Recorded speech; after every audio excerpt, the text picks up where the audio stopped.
Hello friends, कैसे हैं आप सभी। स्वागत है आपका मेरे YouTube channel biology in my pocket में। सो फ्रेंड, इससे पहले हमने कुछ टॉपिक्स कवर कर रखे हैं। हमने plant anatomy almost tissues complete कर दिए। आज हम जो पढ़ने वाले हैं वो है हमारा एनिमल टिश्यूज। सो फर्स्ट हम बात कर लेते हैं एनिमल्स के बारे में। सो आपको पता है कि एनिमल्स दो टाइप के होते हैं, यूनिसेलुलर ऑर्गेनिजम्स एंड एक होते हैं मल्टीसेलुलर ऑर्गेनिज्म। यूनिसेलुलर ऑर्गेनिजम्स की अगर हम बात करते हैं तो the single cell is capable of performing all the activities. ठीक है, रेस्पिरेशन हो गया, डाइजेशन हो गया, एक्सक्रीशन हो गया, तो सिंगल सेल कैपेबल है। बात कर रहे हैं हम मल्टीसेलुलर ऑर्गेनिजम्स की, तो याद रखिएगा there are the numerous of the cells which forms the many types of tissues and वही टिश्यूज क्या करते हैं, डिफरेंट फंक्शंस करते हैं। अब इसका मतलब ये है कि जो मल्टीसेलुलर ऑर्गेनिजम्स होते हैं उसमें स्पेशलाइज्ड सेल्स होते हैं। स्पेशलाइज्ड सेल्स होंगे तो वो स्पेसिफिक फंक्शंस करेंगे। अब हम याद करते हैं नेक्स्ट कि वर्किंग ऑफ मल्टीसेलुलर ऑर्गेनिज्म जो होता है उनकी बॉडीज में वो कोऑर्डिनेट करते हैं अलग अलग ऑर्गन्स। ठीक है, सिस्टम्स आपस में कोऑर्डिनेट करते हैं और उसकी वजह से फंक्शंस होता है। तो हम बोल सकते हैं टिश्यूज एंड ऑर्गन्स आपस में काम कर रहे हैं मिलके।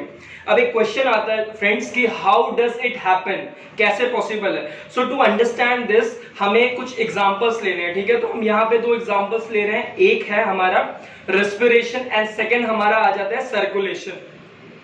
फर्स्ट हम बात करते हैं ब्रीथिंग की। सो आप सबको पता है ब्रीथिंग, ठीक है, breathing is taking air inside the body and giving out CO2। ठीक है, उसमें क्या होता है, इंस्पिरेशन होता है एंड एक्सपायरेशन होता है, दो चीजें होती है। तो हम ब्रीथिंग की यहाँ पे बात करते हैं तो आपको पता है कि मसल्स जो होती है लोअर साइड में, दैट इज अ डायफ्राम। ठीक है, सो डायफ्राम जो मसल्स है that and lungs they will contract and expand. तो ये होता है किसमें, ब्रीथिंग प्रोसेस में। तो हम बात कर सकते हैं in this process the oxygen is going inside the body. ठीक है, इनसाइड द लंग्स बेसिकली जा रहे हैं and CO2 is removed. So the CO2 is absorb by blood. जो oxygen is absorb by blood. ठीक है, तो ऑक्सीजन एब्सॉर्ब हो जाता है ब्लड से और वही ब्लड क्या है, कनेक्टिव टिश्यू है, because it is connecting, oxygen को कनेक्ट कर रहा है बॉडी से और फिर ट्रांसफर कर रहा है।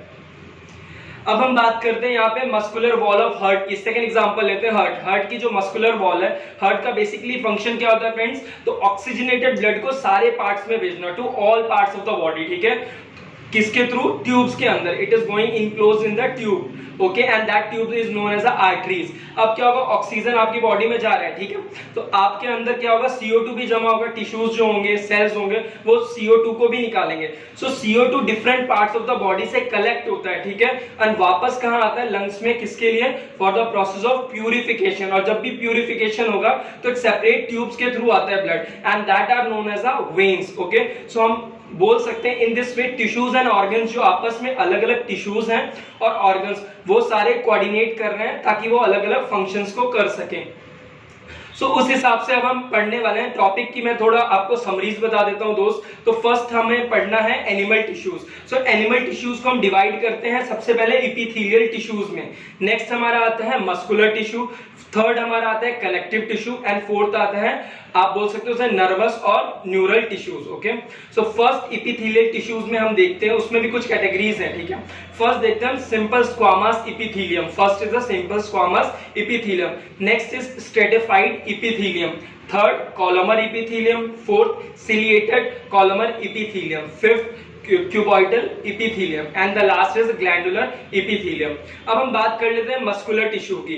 तो मस्कुलर टिश्यूज में हमें पढ़ना है striated muscles, then non striated muscles and third हमारा cardiac muscles. Okay, connective tissues की हम बात करते हैं तो कनेक्टिव टिश्यूज को भी हमने डिवाइड कर रखा है। फर्स्ट हम पढ़ते हैं कनेक्टिव टिश्यूज प्रॉपर। ठीक है, सो उसमें हमें देखना है एरोलर टिश्यूज, देन हमें देखना है एडिपोज टिश्यूज, थर्ड हमें देखना है फाइब्रस टिश्यूज। अब हम बात करते हैं सपोर्टिव कनेक्टिव टिश्यूज की। तो उसमें आपको याद रखना है कि आपको सपोर्ट कौन दे रहा है, तो कार्टिलेज एंड बोन्स दे रही है। नेक्स्ट हम बात करेंगे फ्लूइड कनेक्टिव टिश्यू, तो वहां पे आ जाएगा ब्लड एंड लिम्फ। तो इस हिसाब से हमारा होगा। नेक्स्ट लास्ट हमारा है न्यूरल टिश्यू, तो न्यूरॉन्स की बात करेंगे, ब्रेन से रिलेटेड एक्टिविटीज की बात करेंगे। ठीक है, सो अब चलते हैं हमारे फर्स्ट टॉपिक की तरफ। फर्स्ट टॉपिक है हमारा फ्रेंड्स किसके ऊपर है, फर्स्ट हम डिवाइड कर लेते हैं एपिथेलियल टिश्यूज को। मैंने अभी आपको बताया कि बहुत चार टाइप के हमें जो पढ़ने हैं इसमें। तो फर्स्ट है हमारा एपिथेलियल टिश्यूज, सेकंड हमारा कनेक्टिव टिश्यूज है, थर्ड हमारा है मस्कुलर टिश्यूज एंड फोर्थ हमारा नर्वस टिश्यूज है। तो वन बाय वन हम एक एक को ले लेते हैं। फर्स्ट हम डिवाइड करते हैं एपिथेलियल टिश्यूज को। तो हमेशा याद रखिएगा epithelial tissues are divided into two parts. First is simple epithelial, second is a compound epithelial. तो दो की है, सिंपल एंड कंपाउंड। फर्स्ट हम बात करते हैं सिंपल की। तो हम किसी चीज को सिंपल कैसे बोल सकते हैं कि एकदम सिंपल स्ट्रक्चर होना चाहिए, ठीक है, उसमें कोई भी कॉम्प्लेक्सिटी नहीं होनी चाहिए। तो सिंपल को हम बोलेंगे when the tissues are made only of the single layer of cells. जब सिंगल लेयर से बनता है तो हम उसे बोल सकते हैं कौन सा, सिंपल, ठीक है। कंपाउंड और स्ट्रेटेड कब बोलेंगे, जब एक टिश्यू होगा वो मोर देन वन लेयर बना होगा। मैं आपको एग्जांपल देता हूं, सैंडविच जैसे आप बना रहे हैं तो कई सारी लेयर से बनाते हैं, तो दैट इज एग्जांपल, ठीक है। एक और इसमें होता है that is known as a pseudo stratified, ठीक है। सूडो स्ट्रेटेड में क्या होगा, देखिए सिंगल लेयर तो होती है बट वो कैसे दिखती है कि वो मोर देन वन लेयर के जैसा दिखती है, तो that is a pseudo stratified, ठीक है। तो ये होंगे तीन टाइप्स। अब हम बात कर लेते हैं हमारे first that is a epithelial tissues के बारे में। सो फर्स्ट हम देखते हैं उसकी डेफिनेशन। सबसे पहले it is a simple tissue, हमेशा आपको याद रखना है एकदम सिंपल से टिश्यूज होते हैं। अब ये क्या काम कर रहे हैं स्टूडेंट्स, तो ये कवरिंग दे रहे हैं किस चीज को, एज अ प्रोटेक्टिव टिश्यू के जैसा काम कर रहे हैं एनिमल्स में, ठीक है। सो एनिमल्स में ये प्रोटेक्टिव टिश्यू के जैसे काम कर रहे हैं। नेक्स्ट हम देखते हैं किस चीज को कवर कर रहे हैं, तो they cover organs and cavities within the body. Bodies के अंदर जो भी कैविटी होगी ऑर्गन्स उसे ये कवर करेंगे, ठीक है। अब हम इससे देखते हैं बनता कैसे। तो इट जब ये फॉर्म हो जाता है तो it form as a barrier, ठीक है। बैरियर एग्जांपल याद रखेंगे, जैसे डैम्स है, डैम्स बना दिया तो पानी फ्लो नहीं करता, आपने देखा है पानी रुक जाएगा उस जगह, ठीक है, थोड़े टाइम के लिए। Same as a barrier, barrier will not allow anything to pass through. So ये कैसा काम कर रहे हैं, it act as a barrier to keep different body organ separate, ठीक है। तभी हमारे जो सिस्टम्स होते हैं वो सेपरेट होते हैं। अब हम यहाँ पे रूल्स देख लेते हैं कि हम एपिथेलियल टिश्यूज को डिवाइड कैसे करते हैं, कौन से क्राइटेरिया होते हैं जिसमें हम डिवाइड कर रहे हैं। तो सबसे पहले याद रखिएगा लेयर्स के हिसाब से कि सिंगल लेयर है, डबल लेयर, अभी हमने देखा, ठीक है, सिंपल, कंपाउंड और ये सारे सूडो। अब इसमें हम देख सकते हैं शेप, शेप कैसी हो सकती है फ्रेंड्स, हो सकता है स्क्वायर हो, ठीक है, रेक्टेंगुलर हो, या तो वो फ्लैट स्ट्रक्चर हो। तो ये हो जाएंगे हमारे शेप के हिसाब से। अब हम बात कर रहे हैं नेक्स्ट एपिथेलियल सेल्स की। तो याद रखिए इसमें सेल्स ऑफ एपिथेलियल टिश्यूज होते हैं वो हमेशा टाइटली पैक्ड होते हैं, they are very close to each other and they are tightly packed होते हैं, तो वो एक कंटीन्यूअस शीट की तरह फॉर्म करते हैं, ठीक है, कंटीन्यूअस शीट के जैसे होते हैं वो। तो ये है हमारा फिफ्थ पॉइंट। नेक्स्ट हम देखते हैं इसमें there only a small amount of cementing material. जब भी सेल्स जुड़ते हैं तो उनके बीच में जो सीमेंटिंग मटेरियल होता है वो बहुत ही कम होता है, हम बोल सकते हैं बहुत ही लिटिल होता है, ठीक है, जिसकी वजह से क्या होता है कि उसके बीच में इंटरसेलुलर स्पेसेस ना के बराबर होती है, तो they don't have any intercellular spaces. अब हम बात करते हैं इसके सरफेसेस के बारे में। तो जो आउटर सरफेस होती है ऑफ द सेल, ठीक है, वो फ्री होती है, बट जो इनर सरफेस होगी, आउटर होगी फ्री, बट जो इनर सरफेस होगी they acts as a rest of non cellular supporting layer, वो सपोर्टिंग नॉन सपोर्टिंग लेयर के जैसा काम करेगी। तो उसे हम बोल सकते हैं बेसमेंट मेम्ब्रेन। क्या बोल सकते हैं हम उसे, बेसमेंट मेम्ब्रेन के जैसे वो काम करेंगे, ठीक है, they are known as a basement membrane. अब हम इसमें बात करते हैं नेक्स्ट। तो ये जो मेम्ब्रेन बताया मैंने इसके बारे में, ठीक है, जो एपिथेलियल टिश्यू है that is connected with the underlying connective tissues. क्या हेल्प कर रही है, अंडरलाइंग जो नीचे कनेक्टिव टिश्यूज है उसके साथ ये क्या कर रही है, कनेक्ट करने में हेल्प कर रही है, ठीक है। सो ये इसके पॉइंट्स होंगे, तो ये याद रखिएगा। अब हम बात करते हैं हमारे एपिथेलियल टिश्यू के डायग्राम, ठीक है। सो आपको स्क्रीन में यहाँ पे दिख रहा है डायग्राम्स, ठीक है। फर्स्ट हम बात करते हैं एपिथेलियल सेल्स की। तो they are just like long and pointed, ठीक है, पॉइंटेड दिख रहे हैं आपको, बीच में आपको सेंटर में आपको न्यूक्लियस दिख रहा है। तो याद रखिएगा स्मूथ, किसकी बात कर रहा हूं मैं, स्मूथ मसल्स फाइबर्स की, ठीक है। तो ये है structure diagram wise epithelial tissues का। अब हम बात करते हैं लोकेशन, ऐसा कौन सा बॉडी पार्ट है जहां पे ये मिलते हैं सबसे ज्यादा, ठीक है। सो सबसे पहले हमारा डर्मिस, ठीक है, that is a skin, skin में ये मिलेंगे। Lining of the mouth, mouth की जो आप लाइनिंग है ना, टीयरिंग, अब आप कुछ खाना खा रहे हैं, ठीक है, तो सपोज क्या होता है वियर एंड टीयर होते हैं, ठीक है, टिश्यू, तो वहां पे ये बहुत ज्यादा आपकी हेल्प करते हैं, तो माउथ के इनर माउथ वाले पार्ट में। नेक्स्ट हम बात करते हैं lining of the blood vessels, blood vessels की लाइनिंग में, ठीक है। Alveoli, alveoli are present in the lungs, lungs के अंदर कॉम्पैक्ट स्ट्रक्चर होता है, उसमें ये बलून लाइक स्ट्रक्चर्स होते हैं, ठीक है। सो एल्वेलाई, एल्वेलाई रीजन्स में हम बोल सकते हैं। नेक्स्ट हम बोल सकते हैं किडनी, किडनी की फ्रेंड्स जो भी टिब्यूल्स होती हैं, ठीक है, वो किस चीज की बनी होती है, एपिथेलियल टिश्यूज की बनी हो सकती हैं, ठीक है। सो यहाँ पे हमारा होता है एपिथेलियल टिश्यूज का मीनिंग। अब हम यहाँ पे देखते हैं, लोकेशन देख लिया हमने, अब हम आते हैं हमारे फंक्शंस में, ठीक है। सो एपिथेलियल टिश्यूज जो होते हैं they plays a very important role, ठीक है, काफी ज्यादा इंपॉर्टेंट रोल कर रहे हैं क्योंकि they help in exchange of the material. अभी मटेरियल को क्या करना है, एक्सचेंज करना बॉडी के अंदर एंड एक्सटर्नल एनवायरनमेंट से, ठीक है, एक बॉडी के अंदर कर रहे हैं और एक एक्सटर्नल एनवायरनमेंट में। हम इसे ऐसे भी बोल सकते हैं कि इनके पास क्या होता है, परमेबिलिटी होती है, कि कुछ क्या होता है, मटेरियल जा सकता है और कुछ आ सकता है, सिलेक्टिवली परमेबल बोल सकते हैं हम। नेक्स्ट हम बोलते हैं यहाँ पे स्किन, ठीक है। तो स्किन हमारी क्या है, एक प्रोटेक्टिव लेयर है, ठीक है, प्रोटेक्टिव टिश्यू हम बोल सकते हैं। तो it act as a protective tissue जो हमारी बॉडी को कवर कर रही है। हम बात करते हैं इसमें नेक्स्ट, तो यहाँ पे याद रखिएगा ये प्रोटेक्शन का काम कर रही है। आपको कैसे, कि आपको इंजरी हो गया तो इंजरी से प्रोटेक्ट कर रही है, आपकी जो स्किन है वो ड्राई नहीं हो रहे, सेल्स आपके ड्राई नहीं होते, और मोस्ट इंपॉर्टेंट जो भी इंफेक्शंस होते हैं जैसे बैक्टीरियाज के थ्रू हो रहे हैं, फंगी से, तो आपको ये एपिथेलियम सेल्स क्या दे रहे हैं, प्रोटेक्शन प्रोवाइड कर रहे हैं, ठीक है। सो इसके इंपॉर्टेंट फंक्शंस हो जाएंगे। और नेक्स्ट कुछ फंक्शंस की बात कर लेते हैं। तो एपिथेलियल टिश्यूज में क्या प्रोटेक्शन प्रोवाइड कर रहे हैं, they provide protection in the organs lining the mouth, mouth में होता है, और एलिमेंट्री कैनाल, आपका पूरा फूड कैनाल स्टार्टिंग से लेके लास्ट तक, दैट इज एलिमेंट्री कैनाल, ठीक है। सो यहाँ पे याद रखिए कि epithelial lining of the intestine, अगर हम इंटेस्टाइन की बात करें, ठीक है, सो यहाँ पे इंटेस्टाइन क्या होता है, they are having the small finger like projection, ठीक है। हम अभी इसमें पढ़ेंगे सरफेस एरिया बढ़ाता है, ठीक है। सो जितना भी डाइजेस्टेड फूड होता है वो एब्जॉर्ब कर लिया जाता है, ठीक है। सो ये कहाँ पे पाए जाते हैं, इंटेस्टाइन रीजन्स में, ठीक है। अब हम नेक्स्ट बात करते हैं एपिथेलियल सेल्स जो लाइनिंग कर रहे हैं कहाँ पे, किडनी ट्यूब्यूल्स में।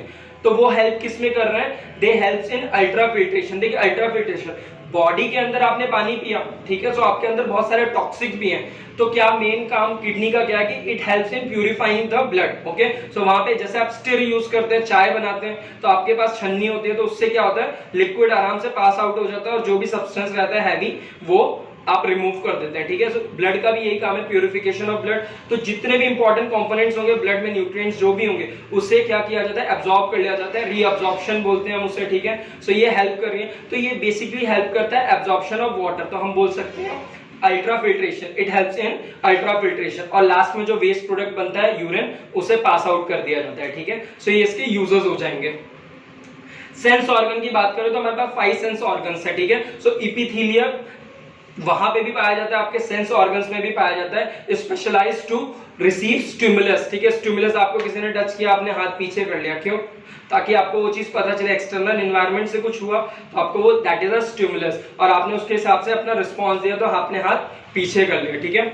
अब एक और बात करते हैं यहाँ पे एपिथेलियल टिश्यूज की, तो याद रखिएगा they secrete a variety of substance, साथ साथ वो बहुत सारे वैरायटी ऑफ सब्सटेंस करते हैं, जैसे सलाइवा, ठीक है, देन स्वेट, आपकी बॉडी को ठंडा रखने में हेल्प कर रहा है, ठीक है, and certain enzymes which are helpful, okay. So these are the important functions of epithelial cells. अब हम यहाँ बात करने जा रहे हैं हमारे टाइप्स ऑफ एपिथेलियल सेल्स की, तो हमें उसके कैटेगरीज में क्या पढ़ना है, उसमें हमें पढ़ना ऑन द बेसिस ऑफ क्यों डिवाइड किया गया, तो basis of shape and structure and functions हम एपिथेलियल सेल्स को कुछ नंबर्स में डिवाइड करते हैं। तो पहला हम पढ़ते हैं that is a squamous epithelium, second हम याद रखेंगे क्यूबॉइडल एपिथेलियम, थर्ड हम याद रखेंगे कॉलमर एपिथेलियम, एंड फोर्थ हम रखेंगे सिलिएटेड, ठीक है। हम इसके टाइप्स भी पढ़ेंगे, बट ये है मेन 4 कैटेगरीज, ठीक है। फर्स्ट हम स्टार्ट करने जा रहे हैं that is a simple squamous epithelium. So सबसे पहले हम बात करते हैं स्ट्रक्चर की, तो हमेशा याद रखिएगा they are always flat in structure, ठीक है, फ्लैट होते हैं। हम बात करते हैं कैसे दिखते हैं, तो थिन होते हैं, बिकॉज दे आर फ्लैट, तो that is why they are thin in the structure, okay. Flat plate like structure होता है। शेप की बात करते हैं तो हमेशा याद रखिए they are polygonal in shape, ठीक है। अब हम बात करते हैं इसके जो मार्जिन, सेल्स का जो मार्जिन होता है, they are closely cemented together just like tiles. आपके घर में टाइल्स लगी होती है, they are closely packed, okay, और बाद में उसमें व्हाइट सीमेंट डाल के उसे लेयर बना दिया जाता है, सिंगल कर दिया जाता है, ठीक है। सो सेम जैसे टाइल्स को हम जोड़ते हैं तो दे आर क्लोजली पैक्ड, ठीक है। क्लोजली पैक्ड होने के बाद क्या बोल सकते हैं हम इसे, पेवमेंट एपिथेलियम, इसीलिए हम इसे बोलते हैं पेवमेंट एपिथेलियम, ठीक है। अब हम बात करते हैं इनके सेल्स की, तो स्क्वामस एपिथेलियम के जो सेल्स होते हैं they are very thin in structure and हमेशा उनके पास होता है न्यूक्लियस दैट इज 1, तो दे आर यूनी न्यूक्लिएट, ठीक है। न्यूक्लियस वाइज अगर याद रखें तो that is a single nucleus. अब हम पोजीशन बात करते हैं, पोजीशन ऑफ द न्यूक्लियस। तो हमेशा याद रखिएगा कि position of the nucleus is marked by, कैसे पता करते हैं, आपको स्मॉल बल्ज लाइक स्ट्रक्चर दिखेगा, पिंपल जैसे हो जाता है ना फेस में, तो सेम थोड़ा सा बल्ज लाइक स्ट्रक्चर दिखता है, कहां पे, सेल सरफेस में। तो आप बता सकते हैं कि इस जगह आप लोकेट कर सकते हैं कि न्यूक्लियस होगा, ठीक है। सो आप ऐसे न्यूक्लियस की पोजीशन को याद कर सकते हैं। अब हम बात करते हैं इसके ऑकरेंस की कि कहां-कहां ये मिलने वाला है। तो सबसे पहले याद रखिएगा, it is found in the inner lining of the Bowman's capsule. देखिए जब आप किडनी को पढ़ेंगे ना स्टडी में, तो हमेशा याद रखिएगा किडनी को जब आप ट्रांसफर सेक्शन करेंगे उसका, तो आपको कुछ पार्ट्स पढ़ने को मिलेगा। जैसे आप मेडुला पढ़ेंगे, ठीक है, मेडुलर पिरामिड पढ़ेंगे, कॉर्टेक्स रीजन पढ़ेंगे, तो उसका जो फंक्शनल यूनिट होता है वो होता है नेफ्रॉन, ठीक है। अब नेफ्रॉन का पार्ट में क्या आता है, बोमन्स कैप्सूल आएगा, ठीक है। ये सब बहुत सारे आपको रीनल ट्यूब दिखेगा, ये सारे। तो ये आपको स्ट्रक्चर याद रखना है, सिर्फ आपको इतना याद रखना है कि ये कहां मिलता है, बोमन्स कैप्सूल की लाइनिंग में, जो है किडनी का पार्ट, ठीक है, किडनी में होता है ये। नेक्स्ट मैंने आपको बोला एल्वेलाइज, तो alveoli are present in the lungs, अभी जस्ट मैंने बताया आपको ये चीज, ठीक है। अब इसमें नेक्स्ट याद रखिएगा कि आप साथ साथ ही कहां प्रेजेंट है, स्किन में, ठीक है। और स्किन का काम क्या है, प्रोटेक्शन अगेंस्ट एक्सटर्नल एनवायरनमेंट, ठीक है। नेक्स्ट हम इसकी बात करते हैं, तो lining of the blood cavities, ठीक है। ब्लड कैविटीज में क्या क्या हो सकते हैं फ्रेंड्स, तो हमारे हो सकते हैं सबसे पहले ब्लड वेसल्स एंड साथ साथ ड्रेनेज सिस्टम का जो काम करते हैं। देखिए सेल्स के अंदर एक्स्ट्रा फ्लूइड जब भर जाता है ना टिश्यूज में, तो वो फ्लो होने लग जाता है, ठीक है। जब वो फ्लो होने लग जाता है तो आपको पता है कि लिम्फ वेसल्स होते हैं, वो एक्स्ट्रा उन सारी चीजों को एब्जॉर्ब कर लेते हैं, ठीक है। सो वो ड्रेनेज सिस्टम का भी काम करता है, इसमें न्यूट्रिएंट्स भी होते हैं, ये आप 10th में पढ़ेंगे, ठीक है। बस इतना यहाँ बेसिक याद रखिएगा, लिम्फ वेसल्स में एंड ब्लड कैविटीज में। अब यहां आता है क्वेश्चन की फंक्शन क्या करते हैं ये, तो मोस्ट ऑफ जितना पढ़े ना सबको ज्वाइन कर दीजिए, तो वो एक फंक्शन होता है, ठीक है। तो हम देखते हैं क्या। सबसे पहले मैंने आपको बोला था स्किन है, तो स्किन किसका काम कर रही है, प्रोटेक्शन का काम कर रही है। किसका काम कर रही है, प्रोटेक्शन का। तो मतलब ये फर्स्ट क्या कर रही है, protection against bacteria, fungi, dry ना हो स्किन आपकी, मैकेनिकल इंजरी हो रही है तो उसके लिए भी प्रोटेक्शन प्रोवाइड कर रही है। नेक्स्ट हम बात करते हैं, ये सिलेक्टिवली परमेबल मेम्ब्रेन के जैसा काम कर रही है, ठीक है। So that is why it helps in filtration of the substances. तो यहाँ पे हम बोल सकते हैं फिल्ट्रेशन का भी काम कर रहे हैं, SPM, selectively permeable membrane, okay. Next हम बात करते हैं, ये कुछ epithelium inner lining of alveoli में भी प्रेजेंट होते हैं। एल्वेलाई के अंदर वाला part, lining of the alveoli मतलब एल्वेलाई की लाइनिंग्स में, ठीक है, आउटर उसमें। तो ये कहां प्रेजेंट है, एल्वेलाई ऑफ द लंग्स। और ये अलाउ क्या करते हैं, गैसियस एक्सचेंज बिटवीन किसके, blood and air, atmospheric air basic, ठीक है। सो ये चीजें याद रखिए। अब हम आ रहे हैं हमारे नेक्स्ट टॉपिक में। हमारा नेक्स्ट टॉपिक है स्ट्रेटिफाइड स्क्वामस इपिथेलियम। सो अभी हम इसमें देखते हैं सबसे पहले नेचर, ठीक है। अब नेचर कैसे देखना है, फर्स्ट हमें याद रखना है स्क्वामस इपिथेलियम जो होते हैं, the tissue is a multiple layer, it comprised of the multiple layer. किस चीज का बना है, तो हमेशा याद रखिएगा मल्टीपल लेयर्स का बना हुआ है, ठीक है। एंड शेप कैसी है, फ्लैट सेल्स है जो मल्टीपल लेयर से बने हुए हैं। हम बात कर लेते हैं इसमें टिश्यूज।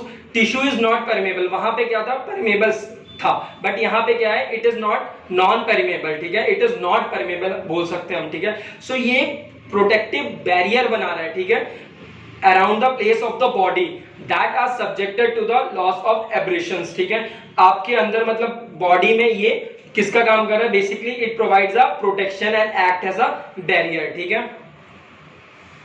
नेक्स्ट हम बात करते हैं दिस, इसका मतलब क्या हुआ कि हम इसे बोल सकते हैं सैक्रिफिशियल लेयर, ठीक है। सैक्रिफिशियल लेयर क्यों बोलेंगे, क्योंकि ये सैक्रिफाइस कर रहा है, ठीक है। आप केमिस्ट्री में पढ़ते हैं ना कि जिंक का लेयर लगा देते हैं तो आयरन क्या हो जाता है, आयरन प्रोटेक्ट हो जाता है, ठीक है। गैल्वेनाइजेशन प्रोसेस में आप पढ़ेंगे ये, ठीक है। तो इसमें सेम चीज है, सैक्रिफाइस कर रहा है। अब ये लेयर क्या होता है, ये रिमूव भी हो जाता है एंड वापस से बन भी जाता है। तो it remove quickly and it form and recovered easily, ठीक है। तो इसको हम बोल सकते हैं हम लोग सेंसिटिव टिश्यूज की, जहां पे सेंसिटिव टिश्यूज होते हैं वहां पे ये चीज मिलती है, ठीक है। एग्जांपल्स की अब हम बात कर लेते हैं, तो याद रखिएगा epidermis of the skin, most layer of the skin, outer skin है, दैट इज अ एपिडर्मिस, ठीक है। It is completely made up of stratified squamous epithelium. हमेशा कहां बनेगी, स्किन लेयर्स में मिलेगा आपको, ठीक है।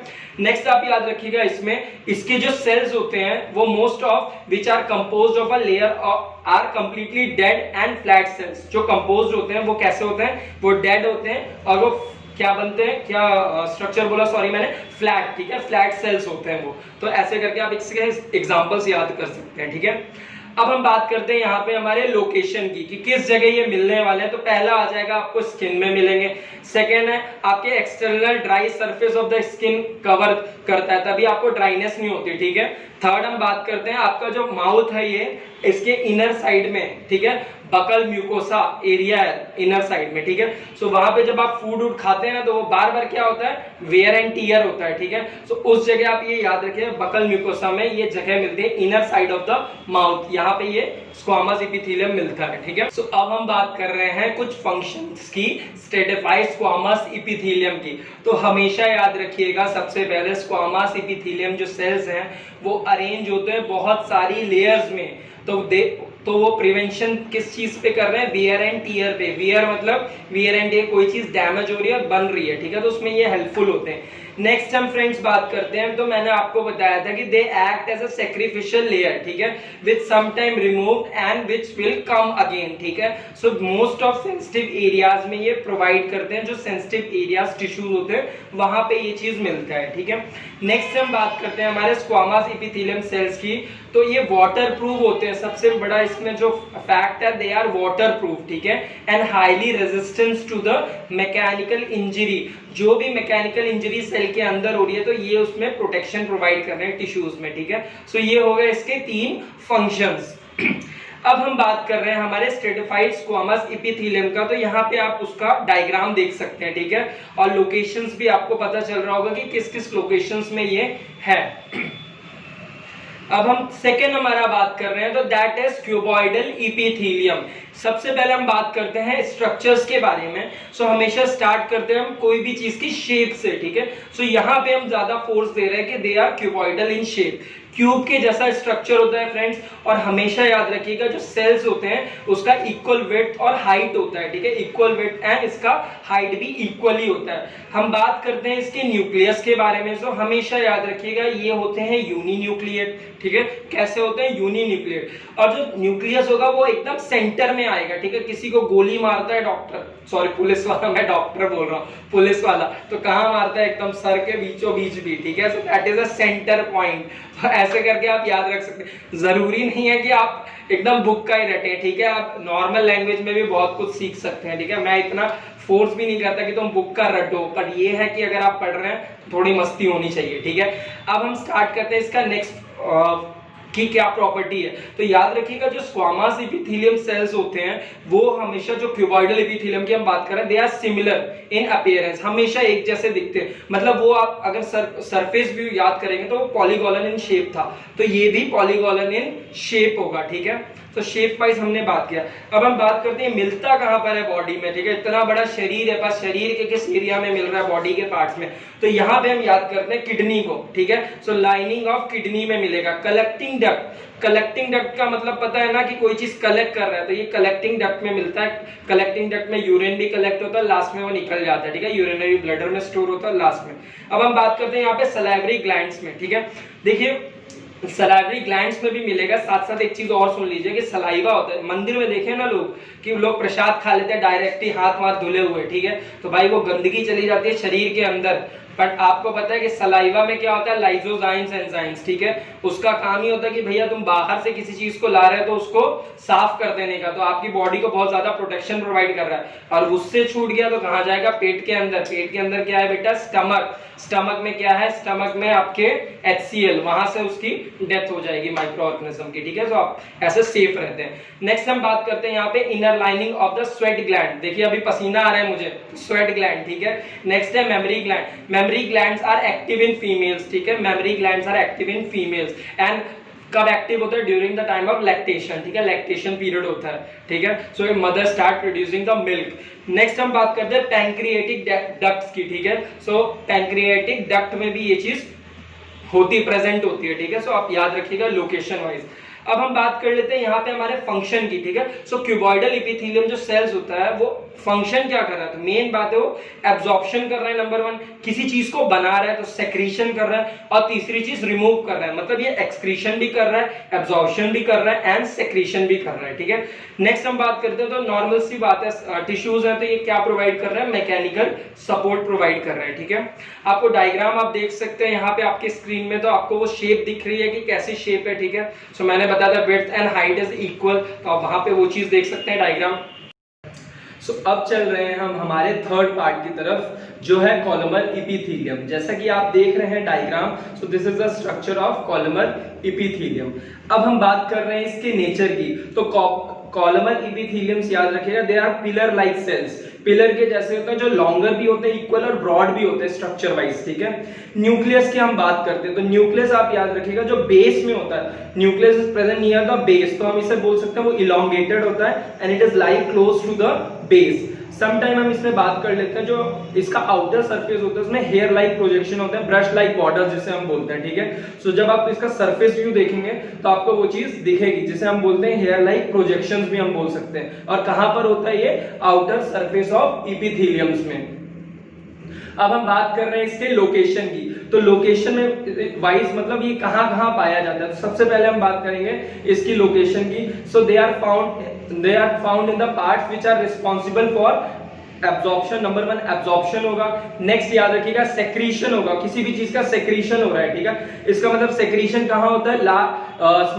स्मॉल इंटेस्टाइन में। तो स्मॉल इंटेस्टाइन की लाइनिंग में ये पाया जाता है, स्टमक में, देन गॉल ब्लैडर में एंड बाइल डक्ट्स में, ठीक है। अब हम बात करते हैं इसमें एक टाइप की है जो है सिलिएटेड कॉलमर इपिथेलियम की। तो ये जस्ट हम बात कर लेते हैं कि मिलता कहां पर है। तो they are found in the kidney tubules, respiratory tract. अब हम बात कर रहे हैं हमारे फंक्शंस ऑफ कॉलमर इपिथेलियम की। तो फर्स्ट हमने आपको बोला था ये एब्जॉर्प्शन में मदद कर रहा है, हेल्प। तो it is basically helping in absorption of nutrients. Second हम बात कर लेते हैं हमारे इंटेस्टाइन की। तो इंटेस्टाइन में हमेशा फिंगर लाइक प्रोजेक्शंस होते हैं जिसे हम लोग माइक्रोविलाई बोलते हैं। तो ये क्या कर रहा है? एब्जॉर्प्शन ऑफ डाइजेस्टेड फूड कर रहा है। जितना भी फूड आता है डाइजेस्ट होता है और वो उसके ब्लड स्ट्रीम में चला जाता है, ठीक है। अब हम बात करते हैं intestine, the mucosa lubricates the passage of the food. जब भी खाना आता है तो क्या होता है कि वो लुब्रिकेशन उसको चाहिए, अदरवाइज क्या होगा, कई बार वो फंसेगा, ठीक है। सो उसको लुब्रिकेशन का काम प्रोवाइड कर रहा है। तो ये कौन प्रोवाइड कर रहा है? कॉलमर इपिथेलियम्स वाले सेल्स प्रोवाइड कर रहे हैं। अब हम बात करते हैं हमारे सिलिएटेड इपिथेलियम के बारे में। सिलिएटेड इपिथेलियम को हम पहचानते कैसे हैं? उनमें हेयर लाइक प्रोजेक्शंस होते हैं आउटर सरफेस में, ठीक है। सो उससे देख के आप बता सकते हैं कि ये सिलिएटेड इपिथेलियम है। अब हम बात करते हैं इसके नेचर के बारे में। तो ये जो सेल होते हैं बेसिकली इनको बोला जाता है कॉलमर और सिलिएटेड इपिथेलियम्स, ठीक है। इसमें क्या होता है फ्रेंड्स? इसमें होता है ये सीलिया लाइक सरफेस होता है जो आउटर सरफेस में वो चीज दिखती है। अब लोकेशन वाइज बात करते हैं हम कि कहां कहां देखे जाते हैं। तो नंबर 1 याद रखिएगा, स्पर्म डक्ट में देखे जाते हैं। Next lining of the respiratory tract. Respiratory tract is a whole respiratory system, okay. And oviduct. Oviduct is found in the female, that is also known as a fallopian tube. Functions की अब हम बात कर लेते हैं इसकी। तो देखिए ये क्या करता है, ओवम जब भी फर्टिलाइजेशन होता है, ठीक है, तो ओवम जो रिलीज होता है वो कहां एक मोशन करता है, सिलेरी मोशंस, ठीक है। उसकी वजह से क्या होता है, कॉन्ट्रैक्शन, रिलैक्सेशन, और वो आगे बढ़ता जाता है। तो ये बेसिकली फैलोपियन ट्यूब से उसको मूव करने में हेल्प कर रहा है। सेकंड हम बात करते हैं ये कहां पाया जाता है, रेस्पिरेटरी ट्रैक्ट में। थर्ड हम बात करते हैं म्यूकस, ठीक है।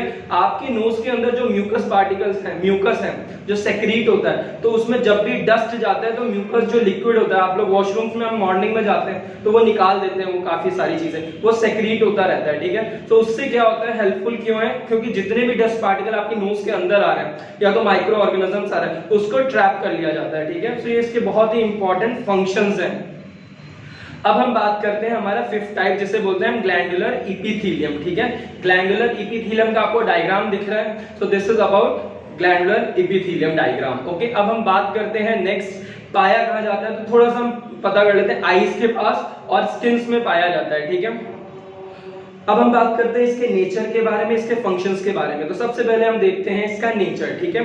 The epithelial cells have a additional specialization gland. इसके प्रोटेक्शन के साथ साथ क्या है, कुछ एडिशनल ग्लैंड्स सेल्स भी होते हैं जो सेक्रीशन का काम मेन करते हैं, कोई भी चीज को सेक्रेट करने में हेल्प करते हैं। तो ग्लैंडुलर इपिथेलियम सेल्स हम कहां बोल सकते हैं, ये कौन कौन सी जगह क्या क्या सेक्रेट करते हैं। तो सबसे पहले जैसे एंजाइम्स की बात कर लेते हैं, डाइजेस्टिव ग्लैंड्स में पाए जाते हैं। Hormones which are very important, ठीक है, मेल फीमेल हार्मोन्स अलग अलग हैं, तो बेसिकली एंडोक्राइन ग्लैंड्स में पाए जाते हैं सेक्रेशन। स्वेट ग्लैंड, ठीक है, स्वेट ग्लैंड में पाए जाते हैं। ऑयल ग्लैंड में, that is the sebaceous gland, okay.